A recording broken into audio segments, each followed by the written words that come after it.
Bedakan antara pelaku bid'ah dengan ahli bid'ah. Bedakan antara pelaku bid'ah dengan ahli bid'ah. Pelaku bid'ah secara umum adalah kaum muslimin yang mereka mengerjakan kebid'ahan karena kejahilan. Secara umum mereka adalah kaum muslimin yang mengerjakan kebid'ahan karena kejahilan, ketidakpahaman, sekedar ikut-ikutan.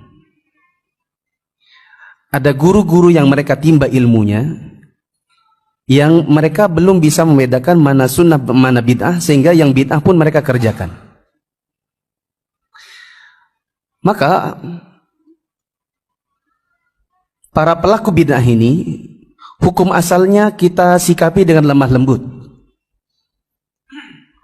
Hukum asalnya kita sikapi dengan lemah lembut karena mereka adalah kaum muslimin. Mereka adalah orang-orang yang mungkin salah jalannya pada sebagian hal, tapi karena kejahilan tadi maka sudah selayaknya disikapi dengan lemah lembut. Kemudian untuk para ahli bid'ah, mereka adalah orang-orang yang melakukan bid'ah, mengajarkannya kepada kaum muslimin, dan mereka mengajak kaum muslimin untuk membenci dan memerangi orang-orang yang menentang perbuatan mereka.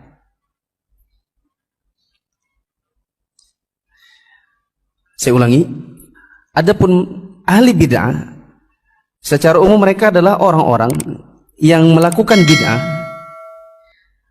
kemudian mengajarkannya kepada kaum muslimin. Jadi bukan cuma melakukan, tapi juga apa? Mengajarkan alias mendakwahkannya. Serta mengajak kaum muslimin untuk memerangi dan membenci orang-orang yang menentang perbuatan bid'ah mereka.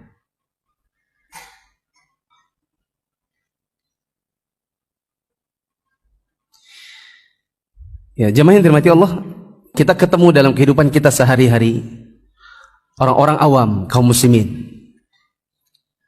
Mereka mengerjakan bid'ah, tapi pada dasarnya hanya karena ikut-ikutan saja.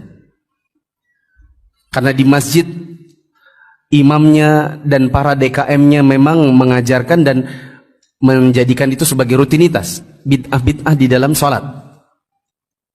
Lalu orang-orang di sekitarnya karena memang mereka tetangga masjid, karena mereka memang sehari-hari bergaul, jadi ikut-ikutan. Saya contohkan, sholawatan yang dikerjakan secara rutin setiap kali selesai sholat 5 waktu. Itu ada imam, ada DKM, ada ustadz-ustadz, dan ada di belakangnya orang-orang awam yang mereka mengikuti lingkaran itu. Tapi nanti kalau kita tanya, Bapak mengikuti seperti itu dalilnya apa? Mungkin mereka akan berkata, saya orang awam, saya enggak tahu ya, ya orang lakukan begitu ya saya ikut juga. Jadi perbuatan ini mereka kerjakan murni karena kejahilan, sekedar ikut-ikutan. Maka tidak boleh kita kepada mereka berlaku kasar atau berlaku keras, mendakwah mereka dengan langsung menegur keras gitu dan menentang perbuatan mereka. Orang-orang seperti ini harus disikapi terlebih dahulu dengan cara apa tadi? Lemah lembut. Karena namanya orang-orang ikut-ikutan, tidak terlalu paham. Ya. Adapun yang dari kalangan ustadznya, yang mereka kadang-kadang diikutkan diundang untuk ceramah atau bahkan menjadi imamnya, yang dia tahu ya tentang hal ini bahwa ini tidak ada tuntunan misalnya. Lalu kemudian karena sesuatu dan lain hal dia ajak kaum muslimin untuk melakukannya dan menyuburkannya. Bahkan kalau ada orang menentangnya, diajak kaum muslimin untuk membencinya, diajak untuk memeranginya, memusuhinya, bahkan menamai mereka dengan nama-nama yang jelek, nama-nama yang mendiskreditkan penentangan mereka, seperti dinamakan Wahabi, dinamakan orang-orangan sawah. Tahu orang-orangan sawah?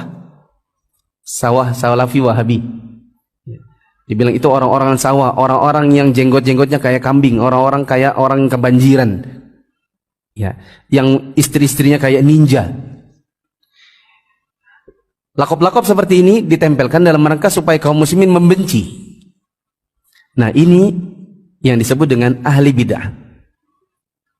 Ahli bid'ah itu pada dasarnya ditentang kebid'ahannya, baik dengan cara lemah lembut maupun dengan cara yang tegas. Beda tegas dengan keras. Ya, beda dengan tegas dengan keras.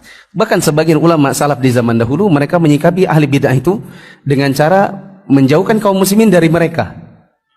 Dengan cara dikatakan tidak boleh ngaji sama mereka, tidak boleh mengikuti pengajian-pengajian mereka.